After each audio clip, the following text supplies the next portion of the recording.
It's so funny. We're talking about a big cartoon, a convention that's happening in town, and so we started talking nostalgic stuff here as we're getting the show started. And I told you, my kids love Mr. Bean. And I think that's so funny. I said my mom was a big fan of Mr. Bean. I mean, just like on the floor. Obviously, laughing hysterically. It's not a cartoon, but they did do some spin-offs where it was animated. And anyways, I digress. But we're very excited here. The NFL season is officially underway as of last night, and the Steelers are suiting up for the first time this season on Sunday against the New York Jets. Yeah, that is really exciting. And although we have to wait a week for their first home game, we wanted to get in the spirit right now. So it is time to wave those terrible towels. Yes, that's right. We're taking the field for Steelers quarterback trivia. Very exciting. It is. So grand. Okay, are you ready for question number 1? This is a true or false one. We're going to start easy. Okay, that's good. Terry Bradshaw, ever heard of him? Yeah. He led the Steelers to 4 Super Bowl championships. When he was younger, he gained the name Blonde Bomber for his arm and blonde hair. I actually love that for him if it's true. I'm going to go false, though. Yeah, me? False. I don't remember that. Okay, it is true. He passed for 932 yards and 9 touchdowns in the Steelers' 4 Super Bowl victories, and in 19 postseason games passed for 3,833 yards. You know, at one point in my life, they called me the Blonde Bomber. I still call you that. Yeah. They had that on the billboards, on the KDKA billboards. Watch the Blonde Bomber at 9 a.m. and at 3. Okay, another true or false question. Big Ben has played in more games in Steelers history than any other player. Is that true or false? I'm gonna go true. I mean, he played for a long time. Ooh. False. False. Okay, it is true. He played in 249 games, the most in franchise history. That is crazy. I had no idea. Gosh, it's too bad he didn't make it to a clean 250. That would have been nice. It would have been nice for him. Okay, another true or false here. Okay. I guess these are all true or false. I don't have to set this up with that. Okay, oh my gosh, we're watching Modern Family right now. Ed O'Neill, right? Wow. Also Al Bundy from Married with Children, but of course also from Modern Family. He was signed by the Steelers in 1969. Oh, why does this sound vaguely familiar? Well, because he talked about his glory days of playing football on Married with Children. Right. That's why it sounds familiar. But I don't remember. That's a character, though. Was it Al Bundy or was it Ed O'Neill who played for the Steelers? I'm going to say false. Yeah, I'm going to say false, too. It's true. Get out!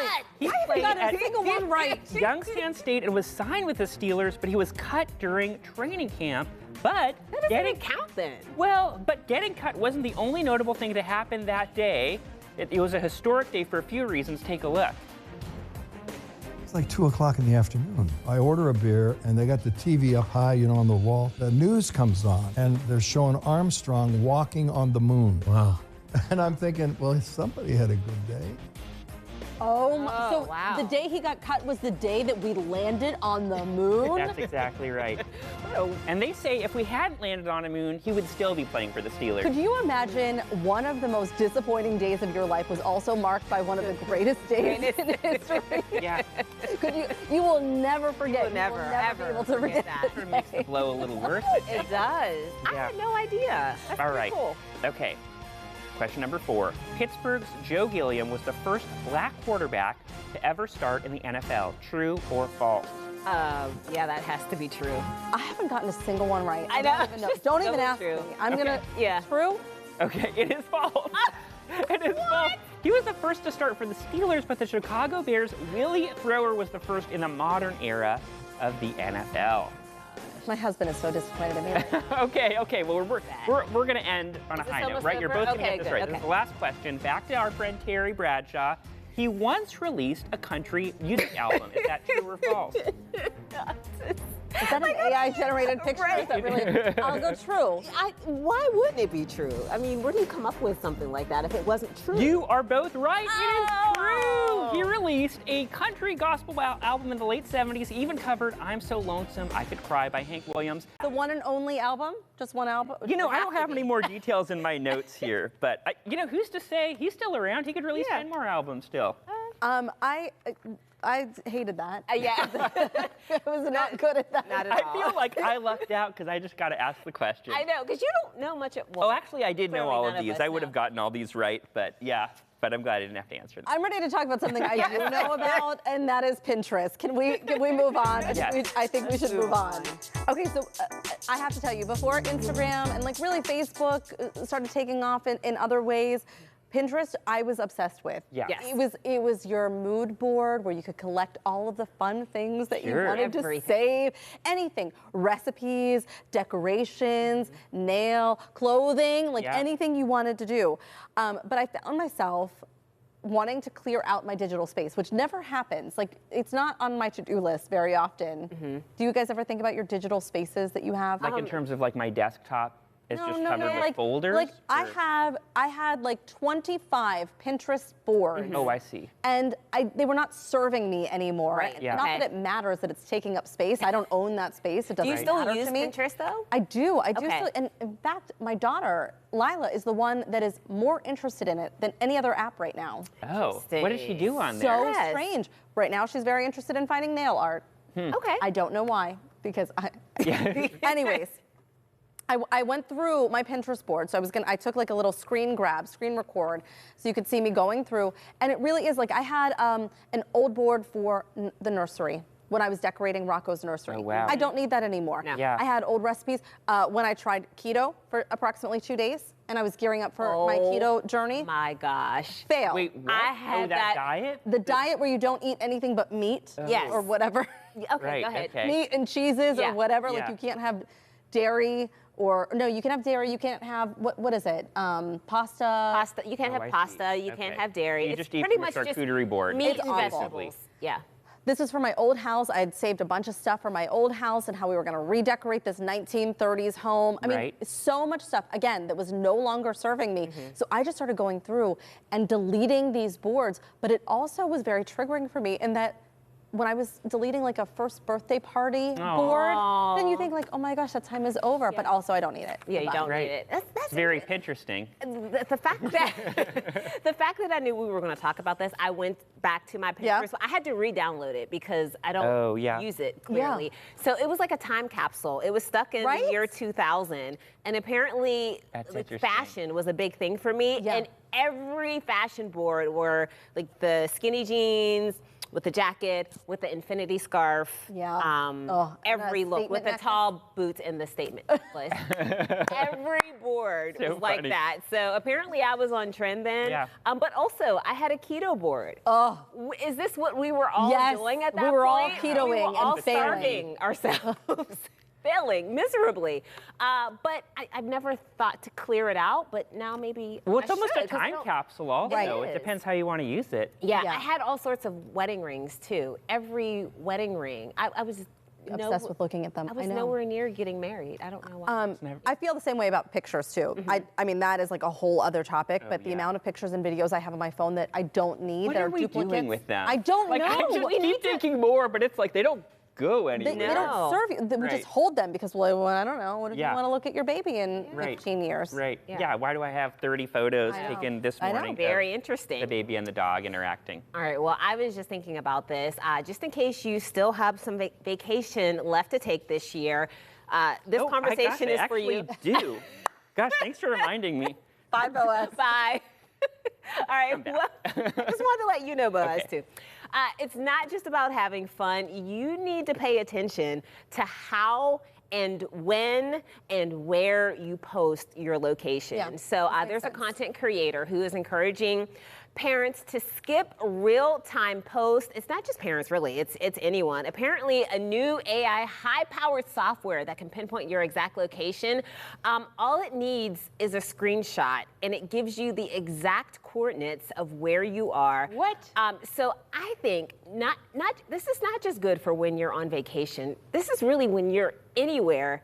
And even if you're at home, I mean, if you post that you're at home, someone could just show up at your house. I actually, With cookies, hopefully. I have seen videos where people will say, hey, Here's a random picture. Tell me where this is. Right. And these super sleuths can figure out based on what they're seeing around it, where it might be in the country, or if it's outside, where it might be. Right. And they can pinpoint where it is. It's insane. It's insane. I know this to be true because I posted.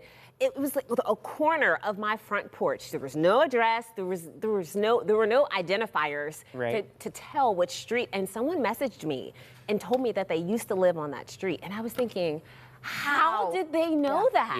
Yeah. Well, Brooke's always very cautious about like posting when we're on vacation. Yeah. She's like, then people just know they can come rob us then. Yeah. We're always so scared someone's going to come into the house. Yes. I don't know what they'd take. But I will say I lot of flower bulbs. I don't have this problem very often because when I'm on vacation, I feel like I'm living in the moment. So I'm not Mikey, really posting much. My husband, on the other hand, that's a different He's a super story. Yeah, poster. he's a super poster. Well, let's talk plants, shall we? Okay. In fact, Heather and I were just talking about this. Because I'm so excited. Yeah, this hydrangea. But we saw this post online where this woman on this blog, Homes and Gardens, was predicting the flower trends of 2026. So we wanted to share some of her trends Can't wait. with you. And then we'll sort of get to this low-growing hydrangea trend. So she had, how many of them? There's 7 different flowers, and she's like, these are going to be the flowers next year. Okay, so starting off, we're going in Latin, apparently. Cephalaria gigantea. Oh, so this is this emerging trend for butter yellow flowers. They also attract honeybees. They look great, but she's just been seeing this color in a lot of things. Up. Yeah. So why do we have the official definitive name for them? I know, it sounds like a rash. Well, painful rash. Phoenicium. Yeah, it is. Well, here's the thing, though. With those common names, it can be misleading. But with the Latin name, you know exactly what we're talking about. So sometimes you'll Google something called, like, I don't know. Whatever, and it pops up as something it else. could be a few different plants, especially she's in the UK, so maybe some of the things, some of the ways we But those are address pretty. flowers here. I like those. Right, and then we've got Verbascum phoenicium, as Heather was just mentioning. Trying to say. Tall with these furry leaves. It needs a lot of sunlight. I think this is a kind of mullein, it looks like it, which Don't they kind of look like snapdragons? Is that what a snapdragon looks like, or am I wrong? Yeah, it does. No, it does. They just use those flower Be a stalks. beautiful wedding flower. Now, this next one, I sort of have a little beef with.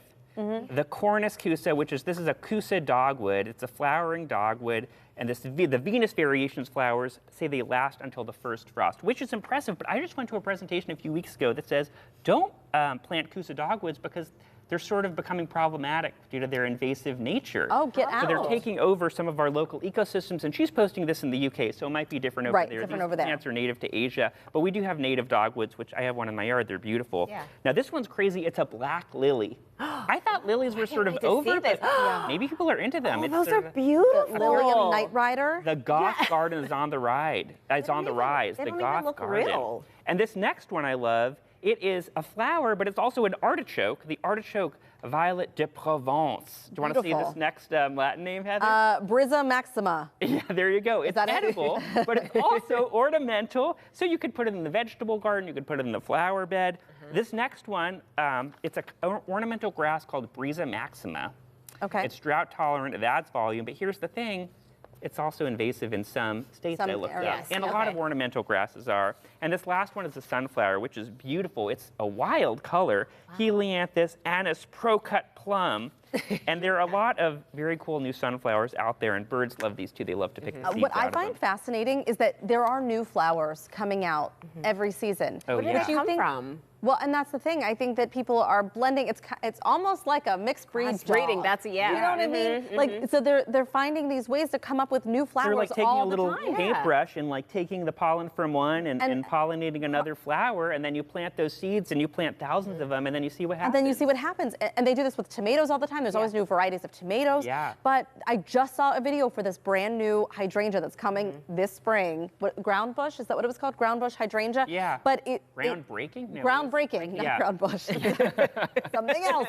Groundbreaking hydrangea. And it looks so pretty. It just spreads out a little bit. Yeah. So you get kind of like these low flowers instead of like a shrubbing bush like you would. Are you going to get some? Absolutely. Yeah. They Well, seem especially difficult to first get, in but I bet in another year or two they'll get to I local can't nurseries. wait. Yeah. I can't wait. And maybe in a few more years we'll find out it's horribly invasive. So glad that we got to this. See, we started with Steelers, we ended with Yeah. flowers. Yeah. You never know what we're going to talk about.